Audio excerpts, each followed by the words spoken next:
The sound of glass shattering on the tile floor silenced the entire kitchen. Helen froze her hands, trembling with a mix of anger and disbelief. In front of her stood her daughter, Grace, dressed in a pristine white wedding gown. Just 3 days after the ceremony, her head bowed, avoiding her mother's eyes. Beside her was Mark Grace's new husband, wearing a smug smile and a look of brazen confidence. "We need to talk about the future," Mom Mark said, placing a white envelope on the old wooden farmhouse table. "Just a few documents to make family finances a bit clearer." Helen said nothing. She stared at the envelope as if it were a snake lying still waiting to strike. The wind from the wheat fields outside blew through the open window, carrying the scent of young grass and dry earth. But inside her, there was only the cold taste of suspicion. Grace lifted her eyes, her voice trembling. "Mom, he just wants to help. We're planning to have a baby soon, and it's important to make things clear." Helen looked at her daughter, her gray eyes glinting with a pain Grace didn't notice. "Help." She gave a small, choked laugh. "Do you think I need someone to help me manage this land?" Mark kept smiling, but the corner of his mouth twitched. "It's just paperwork, ma'am. Everyone should plan ahead. Property, bank accounts, inheritance. It's better to unify everything just in case." He lingered on the word inheritance, deliberately watching her reaction. Helen caught it, and her heart thudded hard in her chest. 3 years earlier, after her husband's fatal car accident, she'd quietly sold his architecture firm, but kept most of the assets and land in a secret account under the name Eleanor Hale. Even Grace had no idea. The envelope sat there heavy with deceit. Helen didn't open it. She simply said, "Have dinner, you two." "I made Grace's favorite chicken dish." Mark laughed and picked up a fork. "No need." "We just stopped by for a minute." His eyes wandered around the kitchen, evaluating everything. Old place, but still valuable, huh? With a location like this, a resort could make a fortune.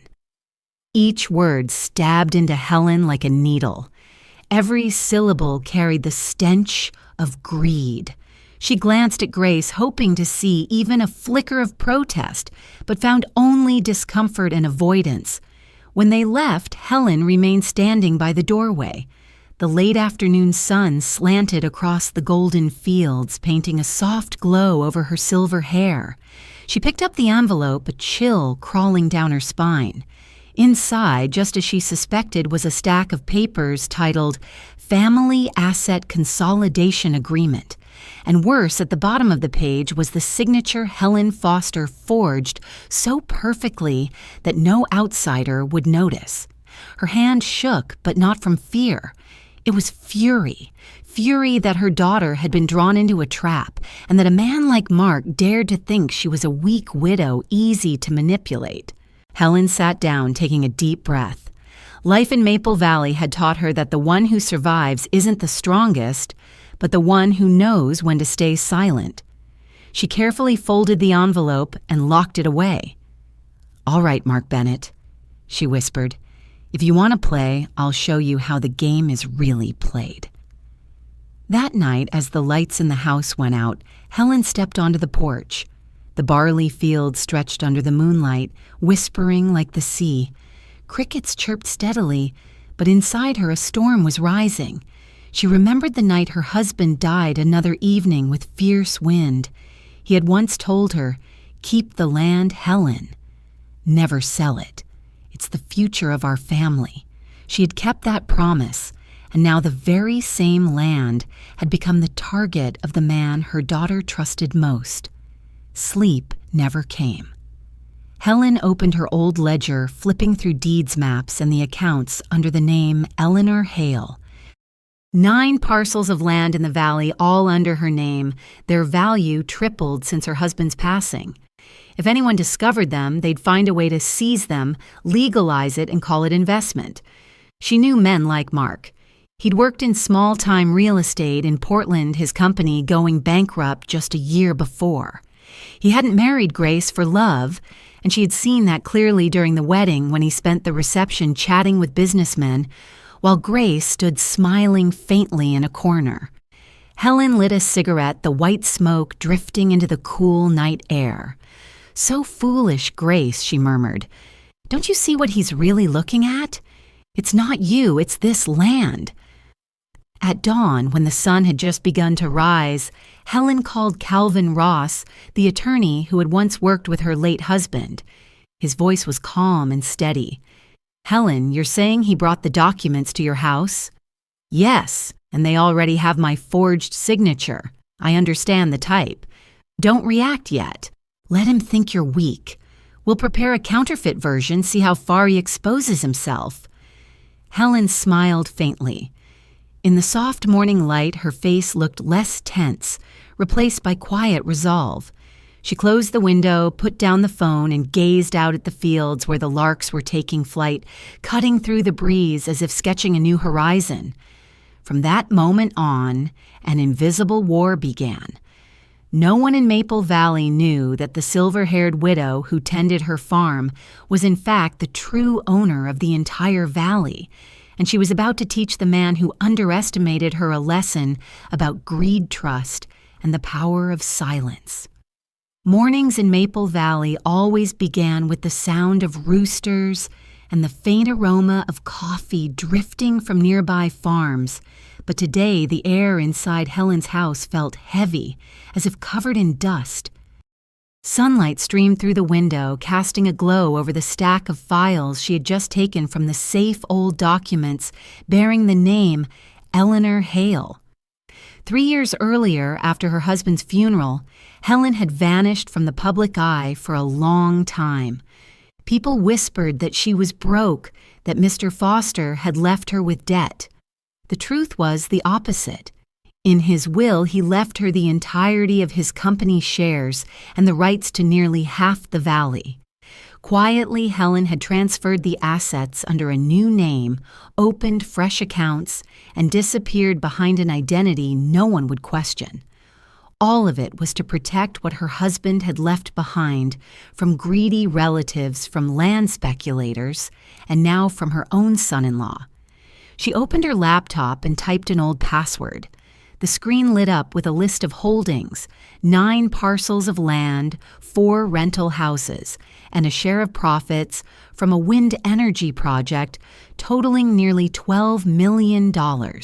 A chill ran through her, not because of the number, but because she imagined the look on Mark's face if he ever discovered this secret. A knock came at the door.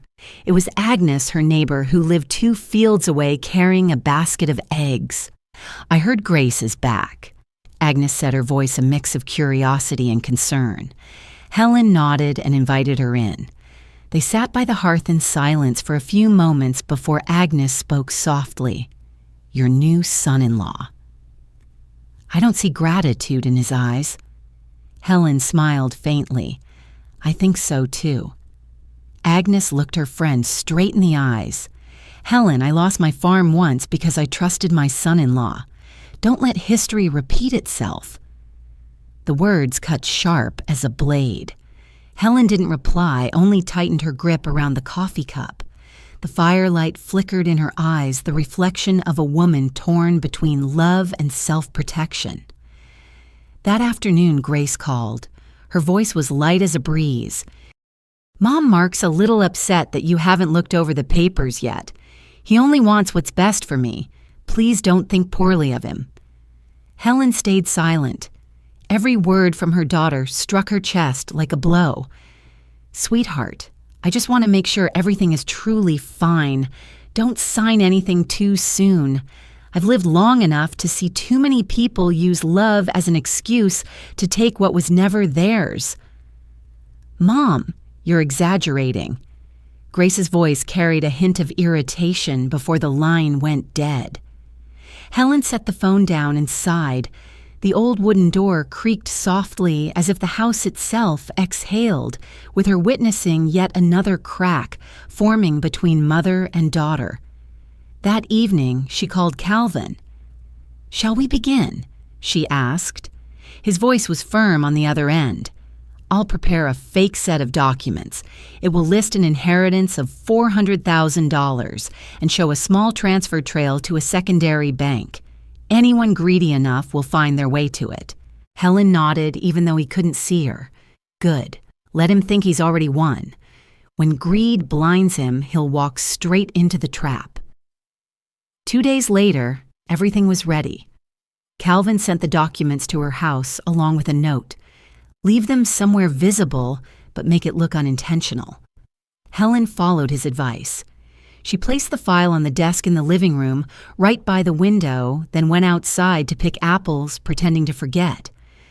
That afternoon, Grace and Mark's pickup truck pulled up to the gate. From a distance, Helen saw her daughter step out with a strained smile. Mark following behind, hands in his pockets, walking with that infuriating confidence. "Mom, I brought some almond cookies you like," Grace said, avoiding her mother's eyes. Helen nodded gently. "Thank you, dear. Come inside." Mark came last, his eyes sweeping around like a man used to appraising things. He paused by the desk, glancing briefly at the file. Helen pretended not to notice. Throughout the tea visit, she studied his every move. Each time Grace spoke, Mark interrupted, corrected, or added something. Helen realized her daughter was slowly shrinking in his shadow, that dark shadow of control. When they left, Helen stood on the porch, watching them go. The evening breeze swept across the fields, carrying the earthy scent of damp soil and fallen apples. On the desk, the file still lay there, but shifted slightly out of place, its envelope half open. She walked over and flipped the first page. A faint fingerprint marked the edge of the paper. Helen smiled, a cold yet satisfied smile. He's taken the bait. That night, she recorded everything in her small notebook, the time, the visitors, the evidence, carefully as if documenting a crime scene. It wasn't the money she feared losing, it was her daughter. Grace was being pulled deeper into her husband's pit of ambition, and Helen knew that if she didn't act soon, by the time the truth surfaced, there might be nothing left to save. Night fell, and rain began to pour. Each drop hit the tin roof with the steady rhythm of a clock. Helen sat by the window, staring into the blurred darkness. Somewhere in the distance, an owl called out low and haunting. She whispered, "Tomorrow we'll see just how far your little game goes, Mark Bennett." Outside, the valley seemed asleep, but inside the old wooden house, a silver-haired woman sat awake, plotting a quiet war one, where her only weapons were intellect's silence and an unshakable belief that true justice doesn't always need a courtroom, only time. The sky had not yet fully brightened, and the early mist covered all of Maple Valley in a soft haze. Helen woke earlier than usual, brewed a pot of strong coffee, and her hands trembled slightly from lack of sleep. She hadn't closed her eyes all night. In her mind, she kept hearing Mark's laughter, that half-genuine, half-mocking laugh, the kind that belonged to a man who was used to winning every negotiation. At 7 o'clock, the sound of an engine came from the gate. A sleek black sedan stopped in front of the porch. Helen frowned slightly. A young man in a gray suit stepped out, leather briefcase in hand. His eyes swept over the farm, assessing, before he gave a polite smile. "Mrs. Foster, I'm Daniel Kerr, the Bennett's attorney. Mr. Mark asked me to deliver a few documents that need urgent confirmation." Helen stood on the steps, the morning breeze stirring her silver hair. An attorney. "What matter is so urgent it requires sending someone here in person?" Daniel maintained his smile. "Just a small appendix about updating the family's financial plan after the marriage. I believe Miss Grace has already agreed." Helen froze for a moment. "My daughter never mentioned anything about this." He opened his case, taking out a thick folder, his tone courteous yet firm. "She signed it yesterday, right before leaving town with her husband. I just need your signature here for confirmation." Helen glanced down at the document. The bold title at the top read, Family Asset Expansion Agreement transfer of Foster Farm property to Maple Holdings Investment Fund. She took a deep breath, suppressing the tremor rising inside her. Maple Holdings. Daniel nodded. A company managed by Mr. Mark. The goal is to consolidate capital and assets for shared development. You see, it's a wonderful opportunity. She looked up, her eyes cold as steel. Wonderful for whom? For a brief second, Daniel faltered. Helen's gaze wasn't that of a frail old woman. It was sharp, steady, and commanding enough to make him uneasy. "I'm not signing anything," she said slowly, "and if anyone wants to merge my assets, they'd better prepare solid legal grounds, because I'm not someone who scares easily." Daniel quickly forced a conciliatory smile. "Of course, there's no rush. I'm simply relaying the message. We'll wait for your response. You can tell Mark Bennett." Helen set her voice lower, but heavy as stone, that here on this land, every shovel of soil, every tree, bears the name Foster, and no one, not even him, can change that. The young lawyer flushed, slightly gathered his papers, bowed, and walked back to his car. The tires crunched over the gravel, leaving behind a thin cloud of dust and a heavy silence. Helen stood there for a long time, watching until the car disappeared around the bend. She turned inside and called Calvin. "He sent a lawyer to my house this morning," she said, her voice hoarse from restraint. "Brought a deed transfer form with Grace's forged signature on it." Calvin was silent for a moment before asking, "Do you have a copy? I took photos with my phone." "Good. Don't do anything else. Leave it to us." He's getting impatient, and that's his biggest weakness. Helen hung up and sank into her chair. The feeling of betrayal rose in her like a tide, not because of the document, but because of her daughter's signature, real or fake. It cut deep, like a blade straight to her heart. That afternoon, Agnes came by and found Helen sitting quietly on the porch. "Still about that son-in-law?" she asked softly. Helen nodded. "He doesn't just want money, he wants this land." Agnes sighed. "I lost my farm once because of my son-in-law, Helen. He forged papers and sold off part of my property without me knowing. Don't let it happen to you." Helen clasped her friend's hand, her eyes glinting with resolve. "No, not this time. I won't let anyone touch what my husband left behind. I'll make him show his true face to Grace himself." When the sun set, Helen walked out to the back field. The wind rustled through the rows of trees' leaves, brushing together with a dry, brittle sound. She looked toward the sloping land that led into the pine woods, remembering the day her husband once stood there smiling as he said, "This is the soul of our family." Helen knelt, touching the cool brown earth, her heart surging. "Don't worry," she whispered. "I'm keeping this soul, and I'll protect it no matter the cost." Night fell. The lights in the house glowed warm and golden through the window frames. Helen opened her laptop, storing every photo receipt and piece of evidence. She drafted an email to Calvin. "I'm ready." Before shutting down the computer, she opened a private folder labeled Grace. Inside were photographs from when her daughter was little. Grace, grinning wide, clutching a bunch of wildflowers in her small hands. Helen stared at the image for a long time, her lips pressed tight. "My dear, I don't want to fight your husband," she murmured. "But if I have to choose between you and the truth, I'll choose the truth. Because only that can save you from him." Outside, the wind howled through the cracks in the door, mingling with the sound of Helen's footsteps on the wooden floor. Everything in the house seemed to hold its breath, waiting for the real storm to come. A storm not born from the sky, but from the hearts of those who had crossed the line. The next morning, the valley was shrouded in a thick curtain of fog. Helen sat in the kitchen, her coffee growing cold on the table, eyes fixed on her laptop screen. A small notification blinked, unusual activity detected in account Eleanor Hale. Her heart tightened. Someone had just tried to access one of the old accounts she had created 3 years ago, the one only she and Calvin knew about. She rose abruptly, stepping out onto the porch and breathing in deeply. The morning air was cold and damp, the scent of soil and mist mixing as memories flooded back.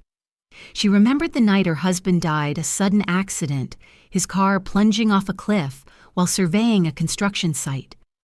She had lost everything in one night, but from that wreckage she rebuilt her life through secrecy and resolve, and now someone was daring to touch what she had guarded with her very soul. Her phone buzzed. It was Calvin. "You saw the alert I did. It's him. I think so too. The IP matches the address in the Westwood estate where Mark and Grace are staying." Helen said nothing. Her gaze hardened cold and focused. Calvin continued, "Don't react. Let him believe no one noticed. If he's digging, give him false ground to dig deeper."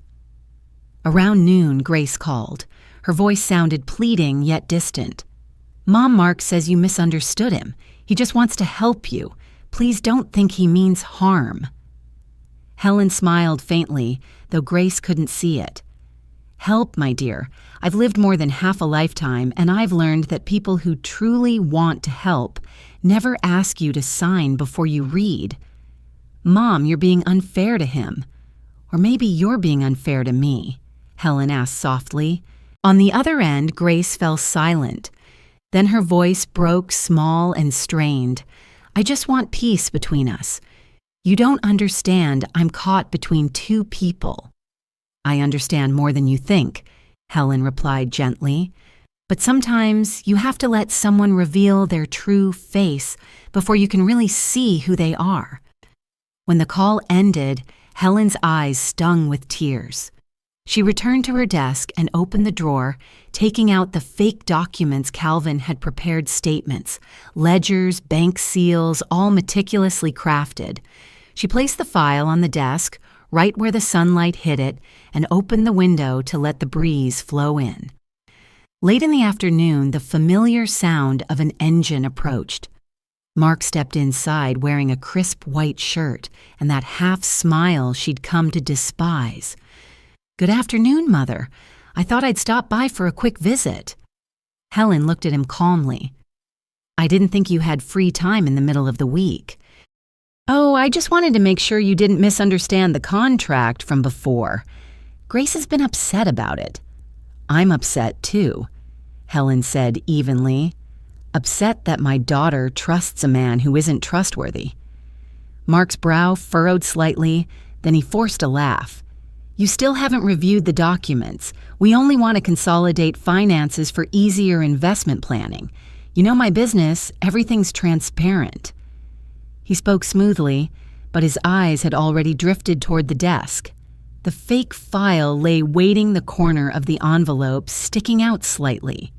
Helen caught the glance, but pretended not to. "Perhaps you should have a cup of tea before we discuss investments," she said, turning away.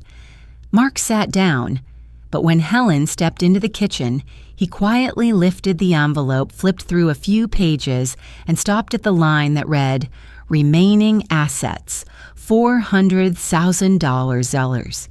A faint, triumphant smile curved his lips. When Helen returned, he had already closed the file neatly and acted nonchalant. "Thank you for the tea. I should go. I'll tell Grace not to worry." She watched him leave his shadow stretching across the yard and knew the game had just entered a new stage. That night, Helen wrote down everything the time he arrived the attempted account access, his words, his expressions. She sent Calvin a summary by email. His reply came short and clear.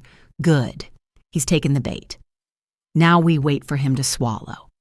Helen sat alone in the living room, the golden light casting a soft glow over her weary but resolute face. On the table sat a photo of Grace as a child, braided hair, floral dress, and a radiant smile. It made Helen's heart ache. "My foolish little girl," she whispered, "I don't blame you. But if you let him lead you any further, I'll have to pull you back, even if it means becoming the villain in your eyes." The night wind howled. The window slammed hard against the wooden frame.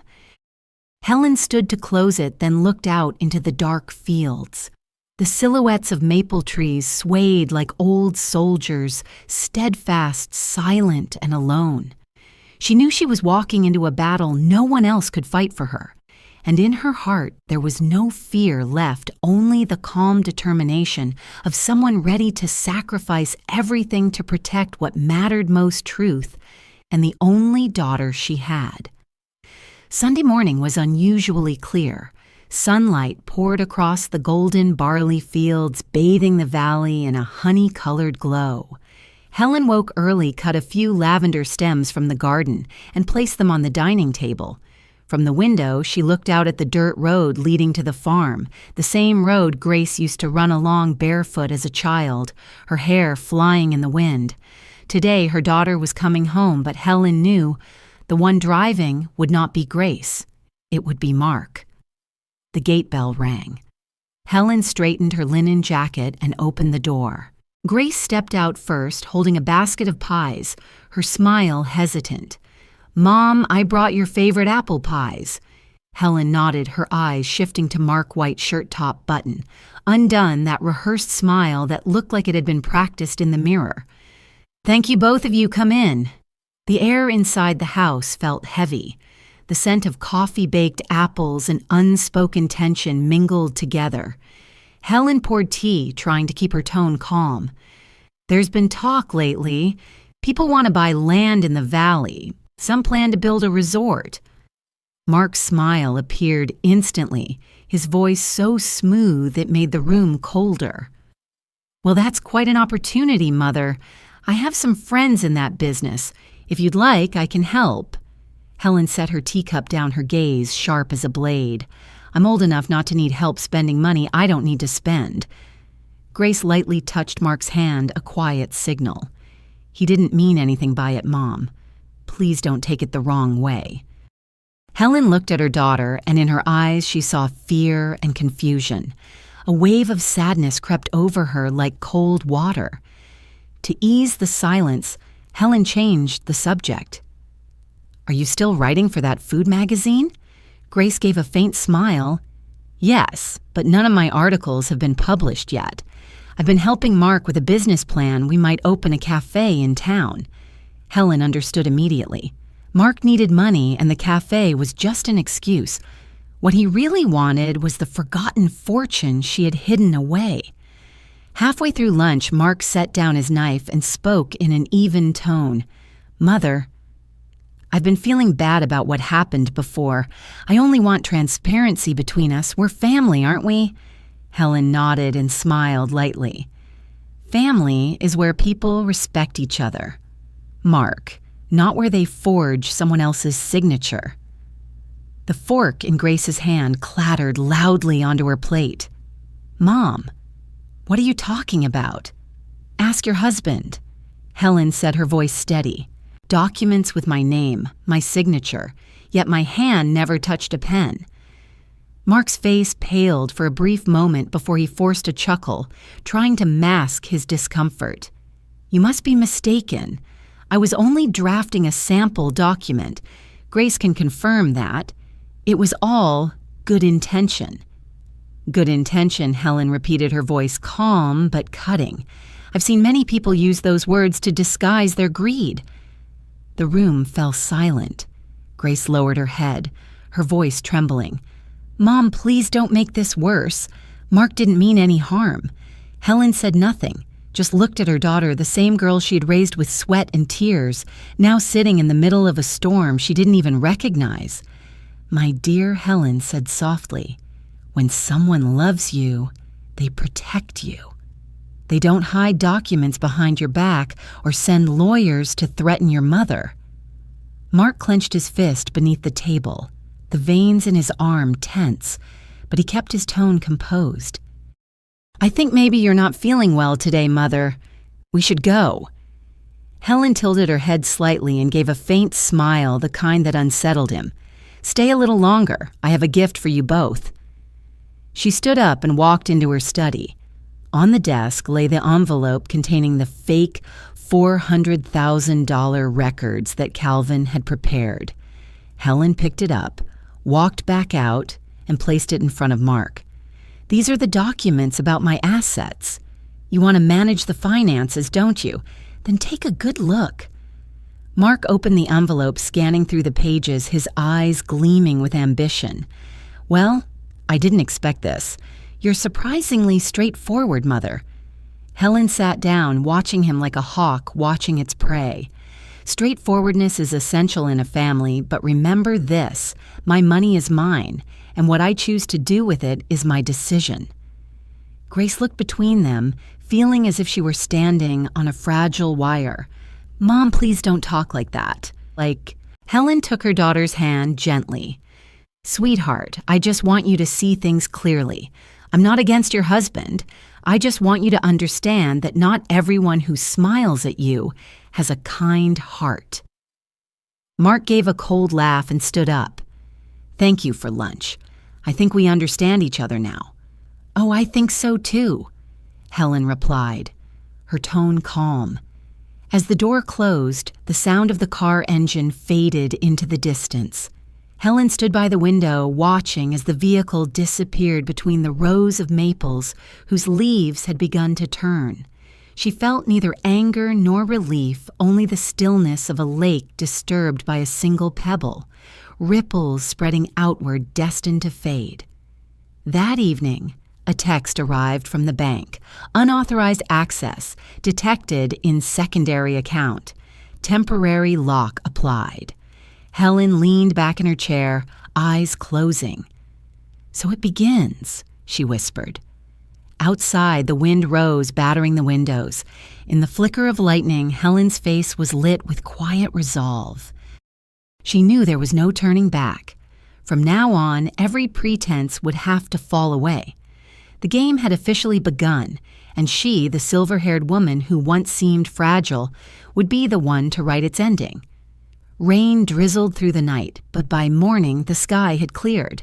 Sunlight broke through the thin clouds, shining on the droplets still clinging to the window pane. Helen sat at the kitchen table, coffee cup in hand, eyes fixed on her phone screen. The bank message glowed bright. "Unauthorized access blocked. Device iOS tablet location, Portland." Her grip tightened, her heartbeat quickened. Portland, where Grace and Mark lived. There was no doubt now. Helen stood up, took her coat, and stepped out onto the porch. The air after the rain was crisp and clear, but inside her, a storm was brewing. It wasn't just her account that had been violated, it was the betrayal of the daughter she loved most. She inhaled deeply, steadying herself, then dialed Calvin. "You saw the message I did," Calvin replied. "He's bolder than I thought. I've asked the bank to track the IP. Every future attempt will be recorded." Helen nodded slowly, her voice low but firm. "I don't want him caught. I want him exposed. What's your plan, lunch? Somewhere he thinks he's in control." That afternoon, Helen called Grace. "Sweetheart, I'd like to invite you both to lunch this week. At the old garden cafe on the hill, the one your father loved." Grace hesitated. "Mom, maybe we should talk first to avoid misunderstandings." "There's nothing to misunderstand. I just want to see you and your husband. As a family." After a brief pause, Grace's tone softened. "All right, I'll ask Mark." 2 hours later, a message came through. He agreed. "Friday noon, Mom." Helen smiled faintly, a mix of pain and resolve. "All right," she whispered, "Friday will end this game." Friday morning, golden sunlight spread across Maple Valley. Helen chose a pale blue dress, pinned her hair neatly, and wrapped a thin wool scarf around her shoulders. She arrived an hour early, checking everything twice. Calvin was already seated at the corner table, pretending to read a newspaper. "The mini camera is running," he murmured. "Every word he says will be recorded." Helen nodded, her eyes calm but resolute. "Don't interfere, no matter what happens." At exactly noon, Mark and Grace arrived. He walked in first, wearing a light shirt and pale blue tie, moving with the confidence of a man about to win. Grace followed, worry flickering in her eyes. "Mom," she said softly, "we're here." Helen stood smiling gently. "Good. Sit down. I ordered your favorite." For the first few minutes, lunch went smoothly. Helen talked about the harvest season, about the town, and Grace tried to keep the mood light. But Mark mostly listened occasionally, glancing at Calvin and asking casually, "A friend of yours, ma'am?" Calvin smiled. "Yes, just insurance work. Nothing to worry about." Halfway through the meal, Mark set his glass down, his smile turning sincere in that carefully practiced way. "Mother, I know what happened before upset you, but I never meant harm. I simply thought if we combined assets we could invest wisely, help Grace secure her future." Helen looked straight at him, her voice even. "My daughter's future doesn't need to be bought." Mark leaned forward slightly, lowering his tone. "You don't seem to trust me." "That's right," Helen said calmly. "I don't." The air thickened. Grace reached for her mother's hand. "Mom, please don't." But Helen was already taking an envelope from her bag and placing it on the table. "This is a full summary of my remaining assets after debts and expenses." Mark hesitated. "Really, see for yourself." He opened the envelope, eyes scanning the pages quickly. $400,000, that's it. Helen nodded. "Enough to live out my years." His smile froze, calculation flashing behind his eyes. "I see. I may have overestimated your means," Helen replied softly. "Good. Keep thinking that." Mark leaned back in his chair, sipping his water as if to recover his composure. "A shame. I expected more. But fine, let's put it behind us." He stood and pulled Grace's chair out. "Come on, let's go." Helen smiled. "As you wish. But before you leave, remember this. In this family, greed always has a price." Mark paused, his eyes cold. "I don't know what you mean." "You will," Helen said evenly. As the couple left, Calvin discreetly gathered the recording device and gave a nod. "He'll make his move tonight." Helen gazed out the window where the late afternoon sun cast a golden hue over the rose garden. "And when he does," she said quietly, her tone sharp as steel, "we'll have everything we need." That evening, the wind swept fiercely across the hills. Helen returned home, opened her windows, and let the breeze carry in the scent of soil and fading blossoms.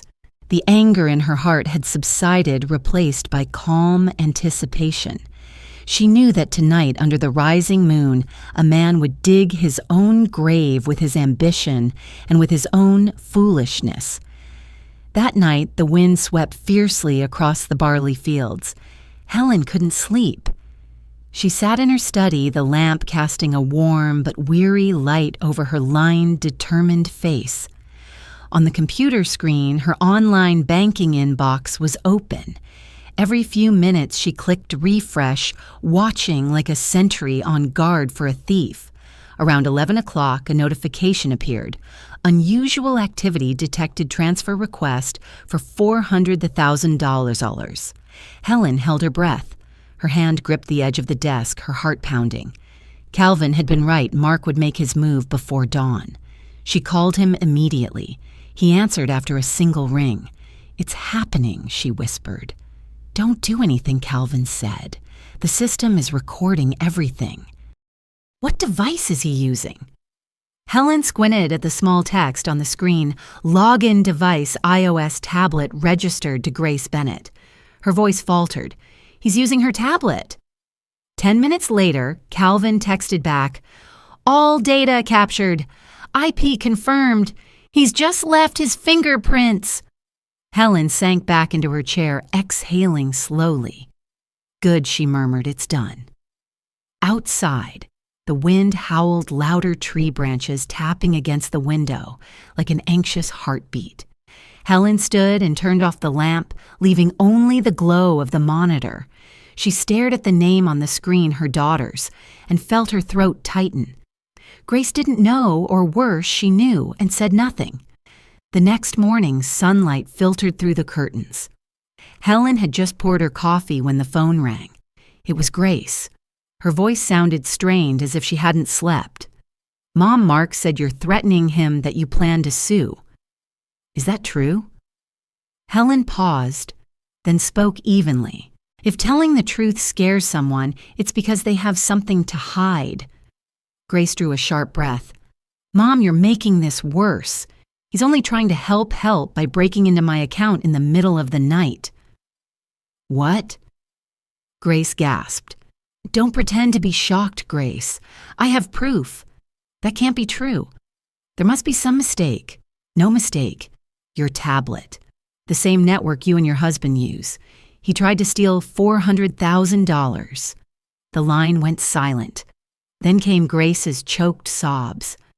"I didn't know, I swear I didn't know. He said he was just checking something for you." I never thought Helen's tone softened, though the pain inside her was unbearable. "Sweetheart, I don't blame you. But if you keep trusting him, he'll destroy you and himself. I need to see you." Grace said through tears. "Fine. This afternoon. Come alone, Grace. No one else." That afternoon, as the sun dipped over the hills, Grace's car pulled up to the gate. Helen stepped out to meet her, the scent of dry grass and wind mingling in the air. Grace climbed out, eyes red and swollen, holding her tablet. "You were right," she whispered. "He used my device. I found the login history and emails to his lawyer." Helen stood still for a moment, then wrapped her arms around her daughter. Grace broke down, sobbing against her. "I was so stupid, Mom. I didn't believe you." Helen stroked her hair, her voice low but steady. "It's all right. What matters is that you see the truth now." They sat together on the porch as the sun dipped low, painting the fields in gold. Helen looked toward the horizon, her voice calm but unyielding. "Listen to me, Grace. A greedy man never stops when he has enough. He only stops when he's lost everything. And I intend to make sure he does." Grace gripped her mother's hand, tears blending with a fragile, bitter smile. The wind swept through the valley, carrying the scent of fresh grass, an omen of the reckoning to come.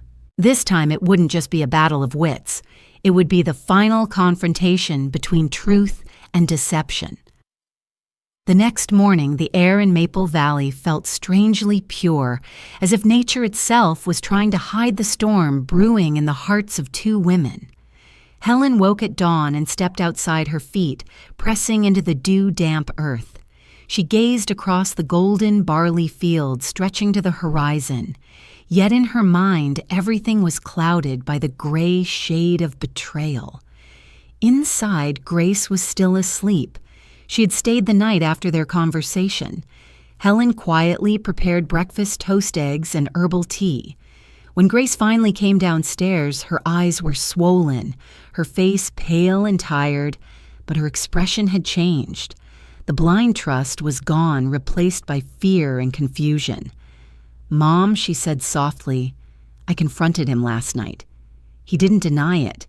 He said he did it to secure our future. He told me you were hiding assets, that you were selfish and didn't trust anyone." Helen set down her teacup, her voice calm but sharp as glass. "That man doesn't understand. Some things are hidden, not out of selfishness, but to protect others from their own foolishness." Grace lowered her head. "I don't know what to do. I used to think he loved me. Now I'm scared. He knows all my passwords, my email, my bank accounts. If I leave, he'll come after me." Helen walked over and took her daughter's trembling hands. "You won't be alone. Calvin and I will handle the legal side. But first you have to stay calm. Don't let him smell your fear." The distant sound of an engine echoed down the road. Helen turned toward the window. The familiar black sedan was pulling into the dirt path. "He's here," she said quietly. Grace stepped back, her face pale. Mom, I don't want to see him. You don't have to, Helen said firmly. Let me handle this. Just stand still and listen. The door opened. Mark stepped inside wearing a strained smile. Good morning, Mother. Grace. I think we need to talk. Helen crossed her arms, standing tall by the kitchen doorway. You don't need to pretend anymore, Mark. I know exactly what you've done. What do you mean? He asked, his tone feigning calm. Unauthorized access to my account. You used Grace's tablet. I have the proof, and so does the bank. Mark gave a dry, dismissive laugh. That's absurd. I was checking your security settings, helping Grace make sure you were safe. Helping by trying to transfer all my money. Helen's tone hardened.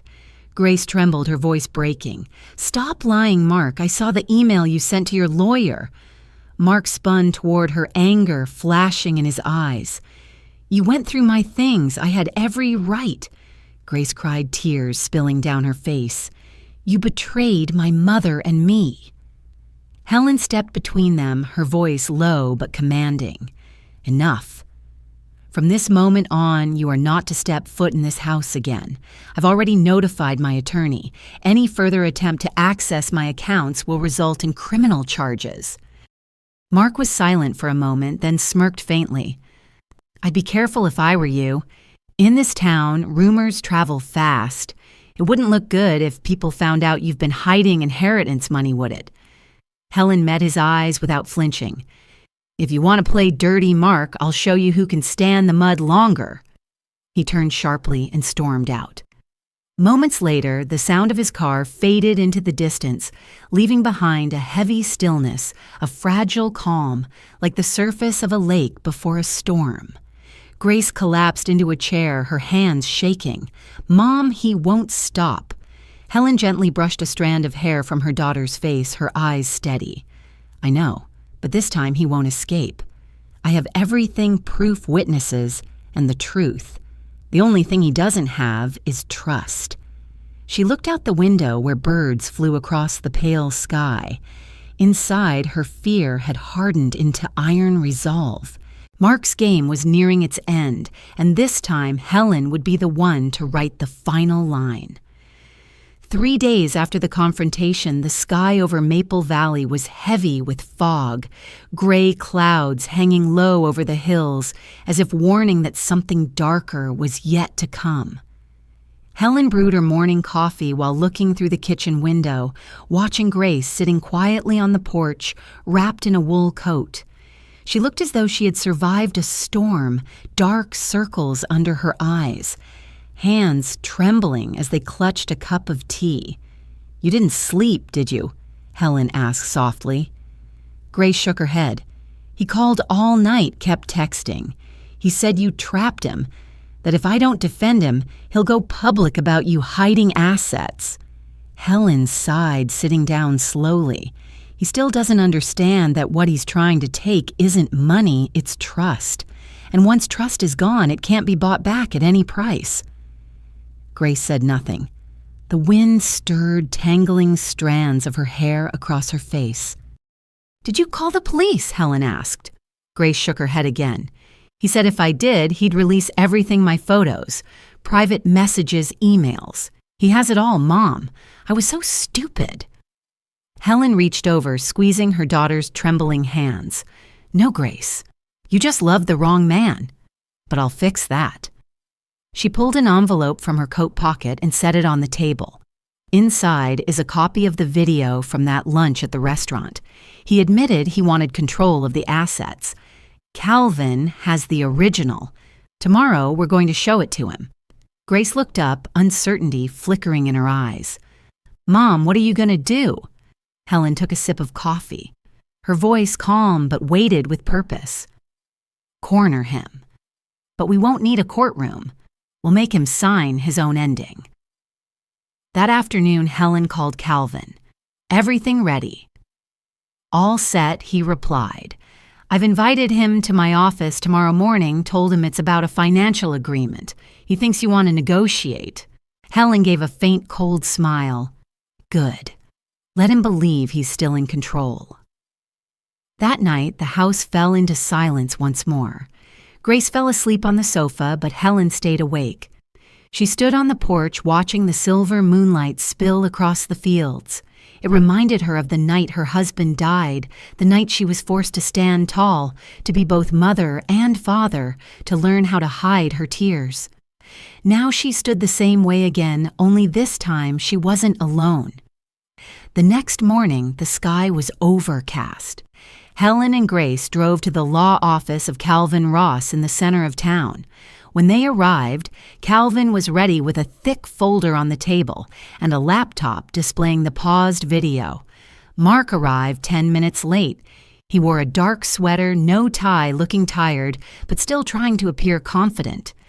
"Mrs. Foster," he greeted, forcing a smile. "I hear you want to settle this quietly."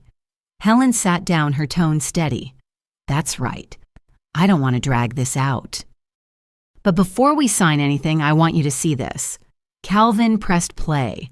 On the screen appeared the recording from the restaurant, Mark speaking with smug certainty, his voice clear.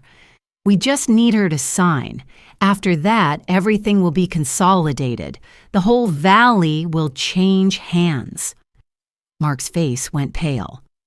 "Who recorded this?" "That doesn't matter," Helen said. "What matters is that it can be on a police desk or a news broadcast within the hour.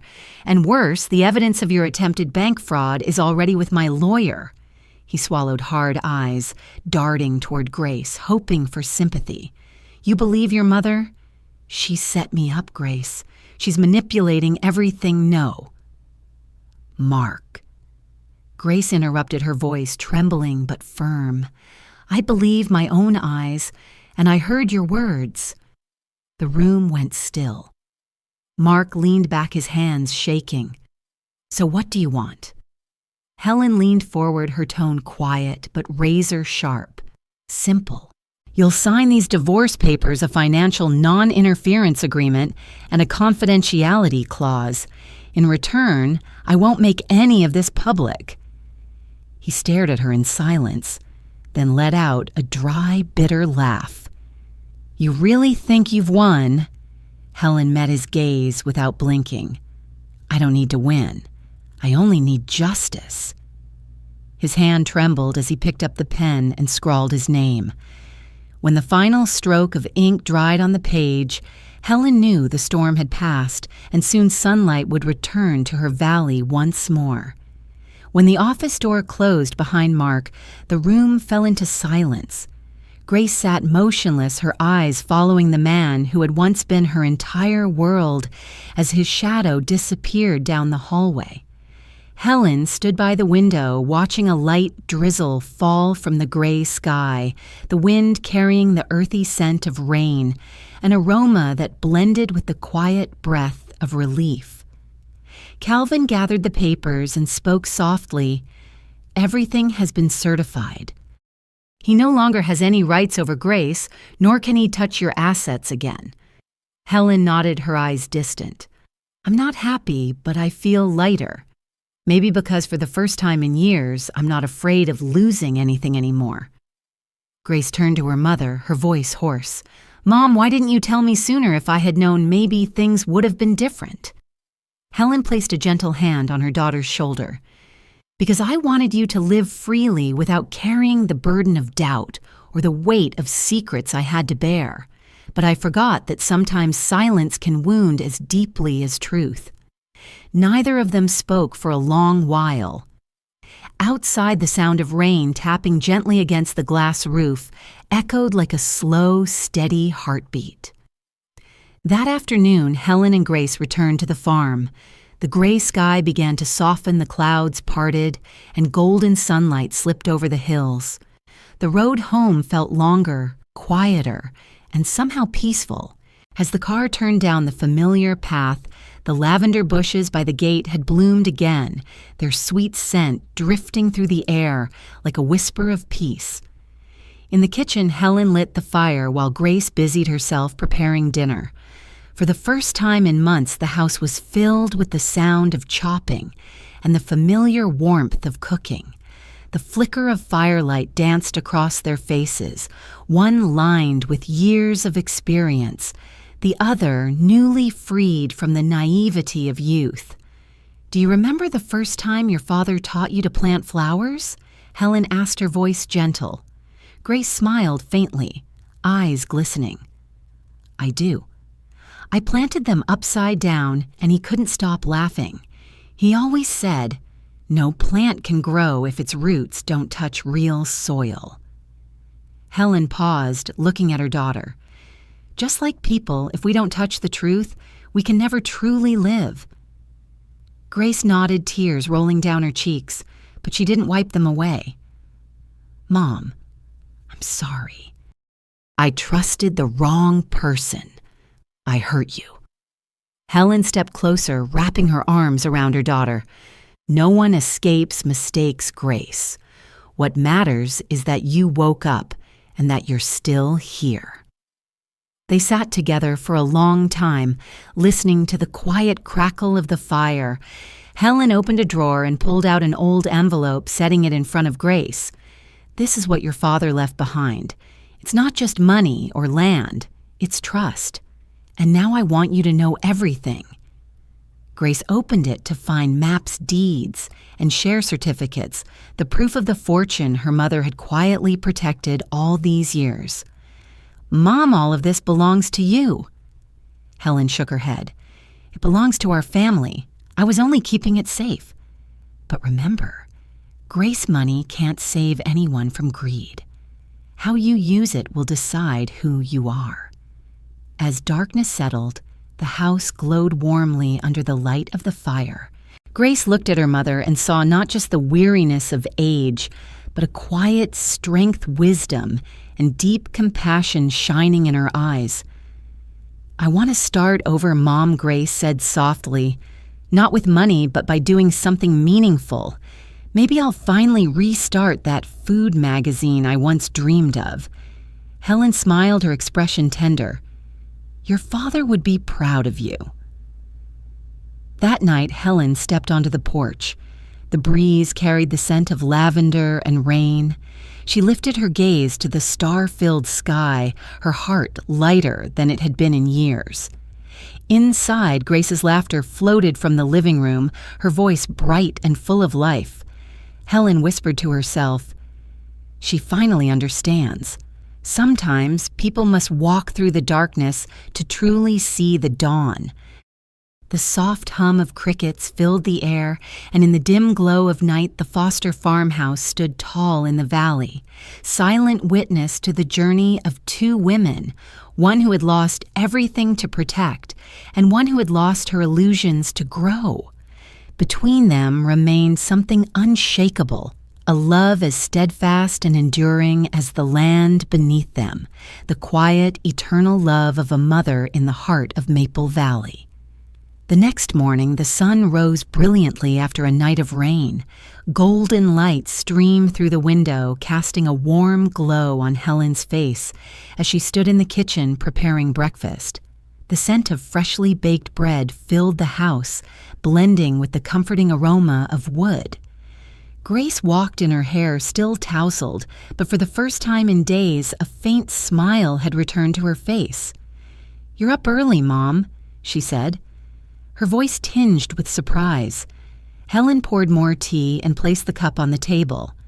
"I'm used to it. On the farm, dawn is always the most reliable time of day. It doesn't lie the way people do." Grace chuckled softly. "You're still as sharp as ever." Helen looked at her daughter, her eyes filled with both love and quiet firmness. "Sharpness keeps people awake, Grace. I've lived long enough to know that sometimes gentleness kills faster than a knife." They sat in silence for a few moments before Grace spoke again, her tone low. "I filed for divorce. Calvin helped with the paperwork. Mark didn't contest it, but he sent a message saying he's leaving town. I don't think he'll come back." Helen nodded, her voice calm as a breeze. "A man like him will just find new ground to plant his lies. But I hold no hatred. I just want you to remember this. Someone who steals your money can be caught, But someone who steals your trust can only be defeated when you take it back yourself. Grace looked at her mother for a long time, her eyes glistening with tears. "Mom, I've never asked. Why did you never remarry? Dad's been gone for so long and you've lived alone all these years so quietly." Helen shrugged gently. "Because I never needed someone else to complete me. Some people only realize after losing half of themselves that they were whole all along." Outside, the birds began to sing again. It was a new morning, but for them, it was more than that. It was a new beginning. "I'll stay here for a while," Grace said softly. "I want to help you take care of the fields and maybe write again about us." Helen smiled, her gaze drifting toward the hills. "If you write about trust, because that's the one thing that even when broken can still be reborn." Breakfast passed in peaceful silence. After so many months, Helen finally felt the true warmth of home return. She looked at her daughter and saw no trace of fear, only strength and belief. When Grace stepped out onto the porch, the wind caught her hair and her laughter rang bright across the fields. Standing behind the door, Helen smiled softly. She knew the storm had finally passed. Maple Valley was calm once more. The lavender bloomed again, their scent drifting through the clear morning air. The sky stretched high and blue like a mirror. Helen closed her eyes, listening to the whisper of the wind through the trees, as if it carried the voice of her late husband. "You kept it all our land, our faith and our daughter." And for the first time in years, Helen's heart felt as light as the clouds, free from worry, free from fear, filled only with peace. That afternoon, the sky over Maple Valley turned the color of honey. Sunlight streamed through the maple trees, casting long, golden streaks across the fields. Helen stood on the porch, watching Grace harvest a few rows of vegetables in the back garden. Her daughter's frame looked slender, her movement slow but steady and full of patience. Helen smiled faintly. It had been so long since this farm was filled with the voice of youth laughter and the quiet warmth of hope. That evening, the two women sat across from each other at the old wooden table, the soft glow of the oil lamp spreading gentle light around them. Grace shared that she had been invited by the local magazine to write a new series called The Women of the Valley, where she would tell the stories of women like her mother and Agnes, those who quietly preserved the land and memories of an entire generation. Helen listened closely, her heart swelling with pride. Mom Grace said softly, "I think you should let me tell your story. I won't use your real name, just an unnamed woman, the one who saved the valley." Helen smiled. "If you think it's worth telling, then tell it. But don't turn me into a hero. I was just a woman who didn't want anyone else to lose what I once did." A moment of silence passed, filled only by the ticking of the clock. Grace looked at her mother, her voice lowering. "I saw Agnes this morning. She told me you helped her keep her land before the bank could take it. You never told me." Helen nodded gently. "Back then, Agnes couldn't pay her debt. I used part of the Eleanor Hale Fund to buy back the land and signed it under her name. It wasn't a big deal. Helping others is the only way to remind myself that wealth doesn't have to be a chain." Grace looked at her mother for a long moment, admiration glinting in her eyes. "I think I understand now. Father taught me kindness, but you taught me strength. I'll write about both." Helen smiled and poured more tea. "If you can do that, then readers will see the truth that women don't need to shout to prove their strength. They only need to stand firm." Outside the window, twilight spread a soft purple hue across the distant hills. The wind rustled through the trees, carrying with it the scent of lavender. Helen closed her eyes, listening. All her fears, all her old wounds seemed to fade into the evening light. As night fell, Grace sat at her desk, typing the first lines of her article. The rhythmic sound of the keys filled the quiet house. Helen walked over and placed a hand on her daughter's shoulder. "What are you writing?" Grace looked up and smiled. "I'm calling it The Keeper of the Land. It's not just about you, Mom. It's about all the women who know when to stay silent and when to stand up." Helen gently brushed her daughter's hair, her voice warm and deep. "That's a good title. Because you know the land doesn't just need those who work it, it needs those who protect it. And you, Grace, will be the one to keep these stories alive." She turned toward the porch where a crescent moon was rising. The fields shimmered in silver light, each blade of grass tipped with dew that sparkled like threads of glass. Helen inhaled deeply, feeling the cool night air touch her skin, a sensation that was real, peaceful, and complete. In that moment, she realized that life isn't always about defeating someone else. Sometimes it's enough to protect what's right and help someone you love understand the true value of trust, and that is victory enough. Helen whispered to herself as if confiding in the night. Every storm eventually fades.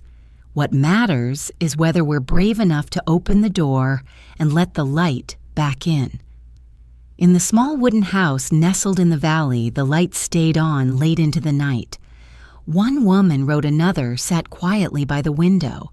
2 generations, 2 lives now continuing the same story, one of resilience, trust, and the strength of women who choose silence not out of weakness, but to protect what belongs to their hearts.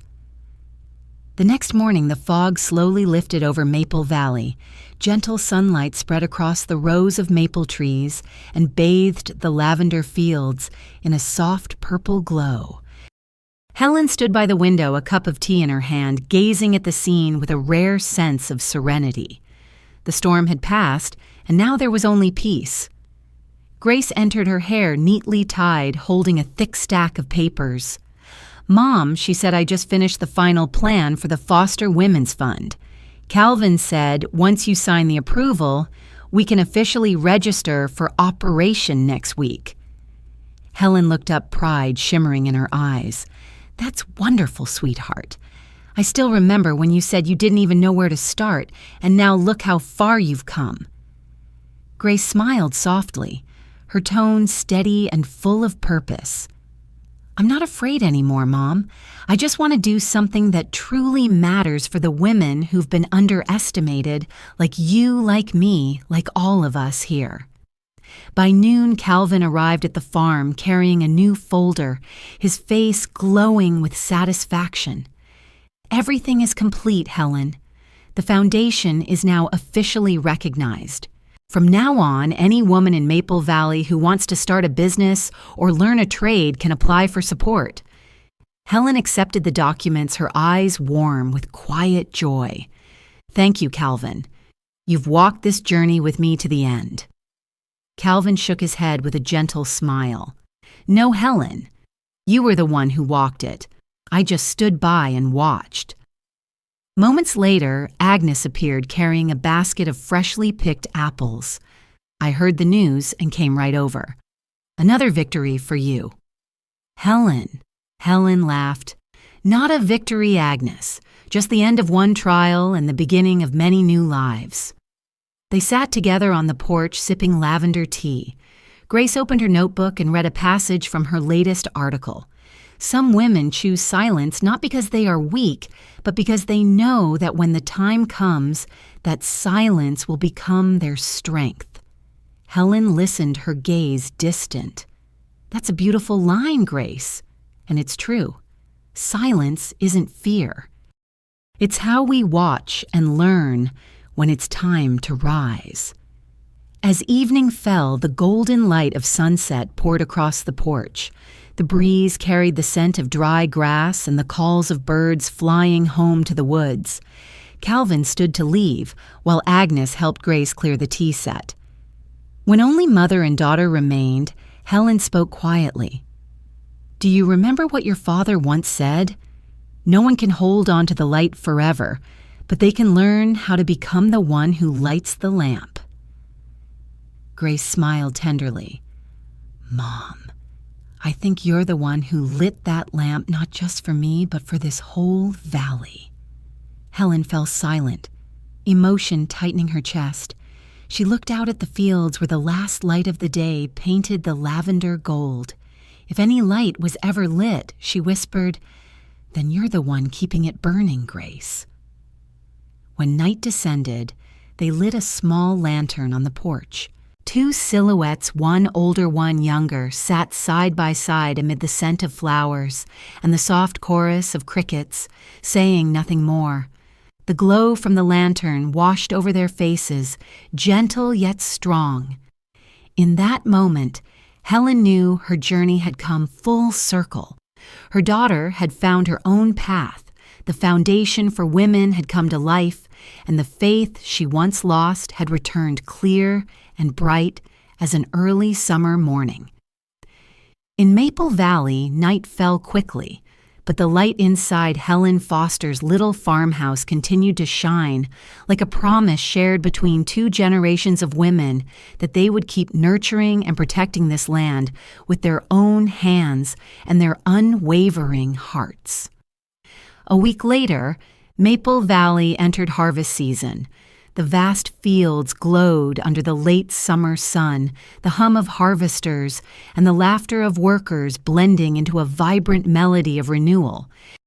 Helen stood on the porch holding a small notebook filled with plans for the Foster Women's Fund numbers, names and lives she was about to help, each one like a seed waiting to be planted. Grace came out, her hair tied up, holding a stack of papers. Mom, I finished drafting the first proposal for the fund. Next week, we can meet with the town council to get official approval. Helen looked up, pride shining in her eyes. You've worked fast.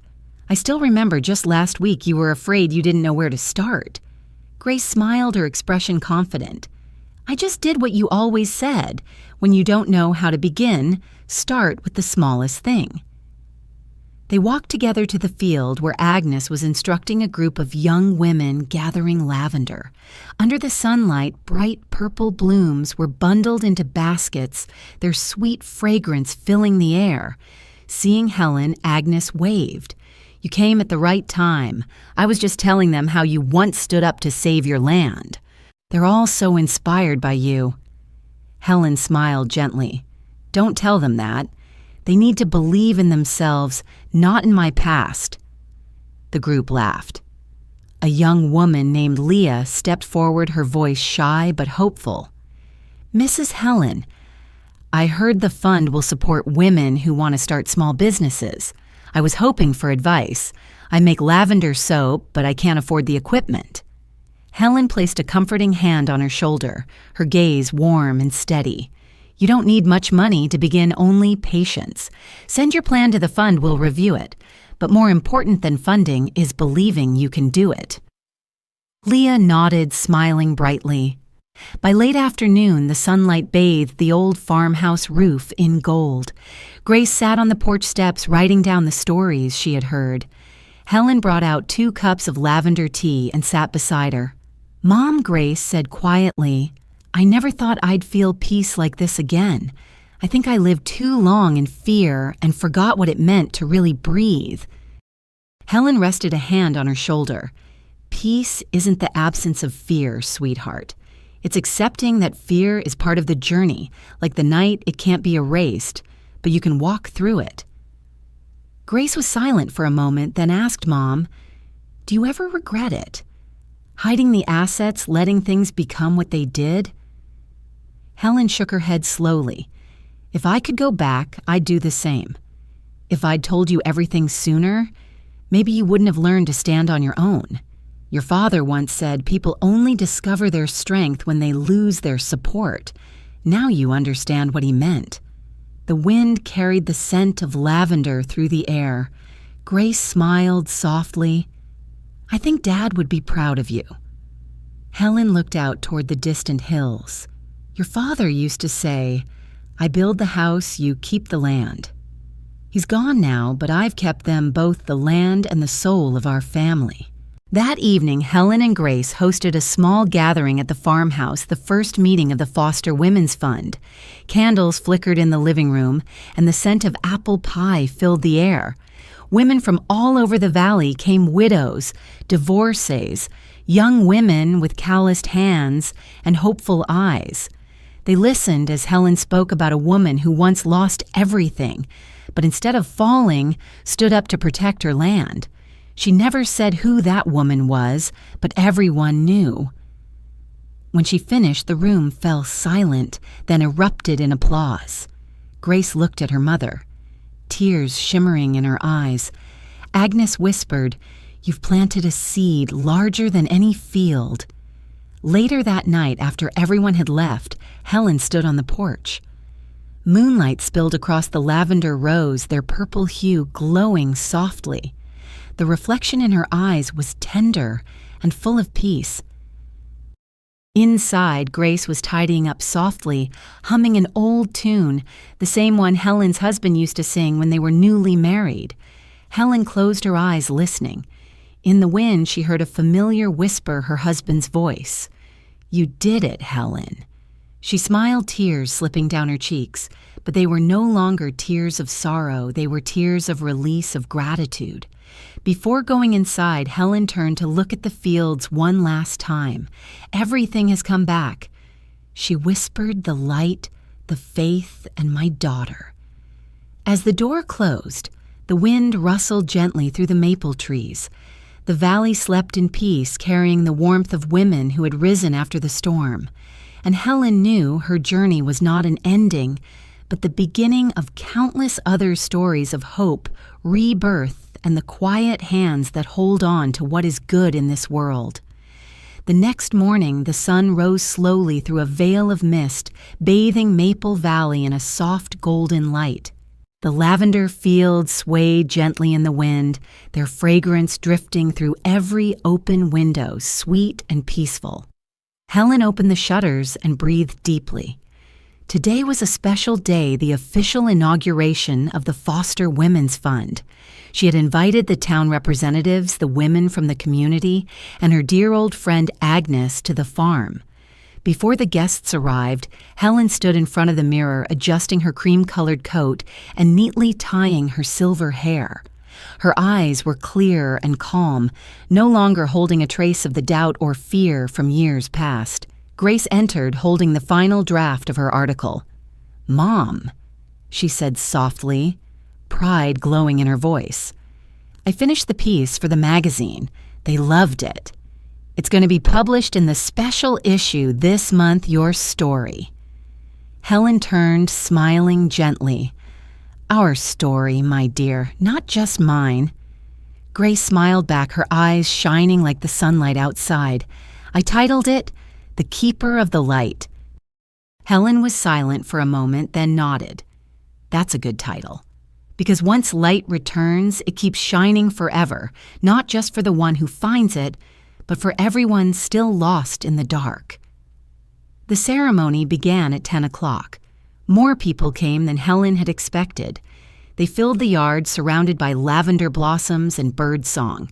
She stepped up to the wooden podium, holding the microphone with steady hands, her voice soft but unwavering.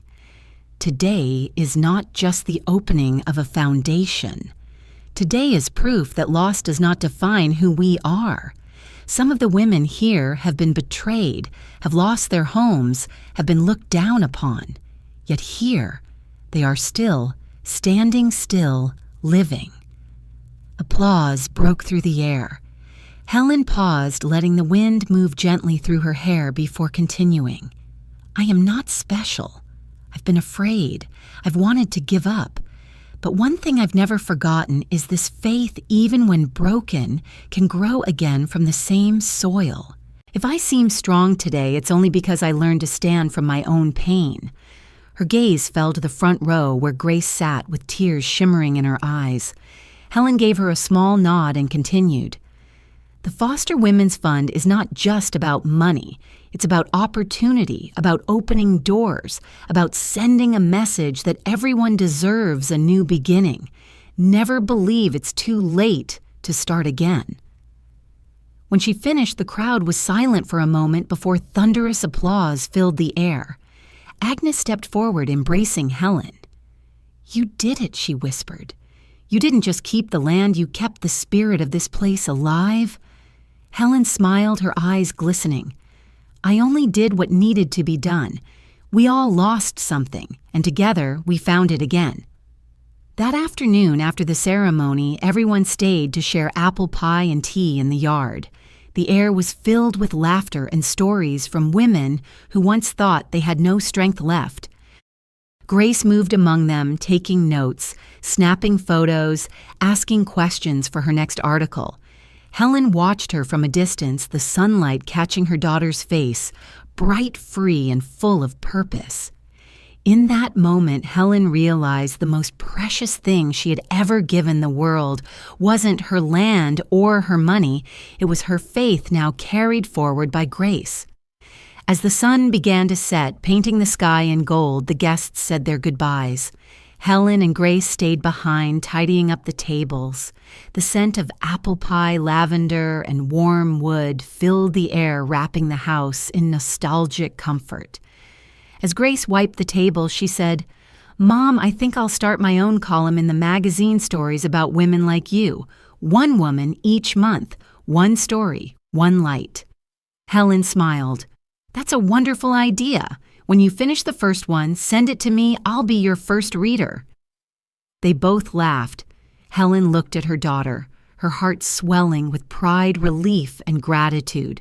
Perhaps all the pain they had endured was necessary to bring them closer, to let love be tested and return even purer than before. Later that night, Grace went to bed early while Helen sat alone on the porch, listening to the hum of crickets. She opened her journal and wrote the final line. "Today the light has returned, not just to this land, but to my heart." She closed the notebook, set it on the table, and lifted her gaze to the sky. The Milky Way stretched across the heavens, glittering like a trail of diamonds. Helen smiled faintly, thinking of her late husband, of the quiet years, of the tears once shed. In the wind, she could almost hear his voice whispering, "You kept your promise." She closed her eyes, letting the cool air brush through her silver hair. Life didn't need to be perfect, it only needed to be meaningful. She had lived, lost, loved, and protected what mattered most, her faith and her daughter. Before going inside, Helen stopped by the lavender field. The moonlight spread across the blooming flowers. She bent down, picked a small sprig, and tucked it into her journal. "For Grace," she whispered.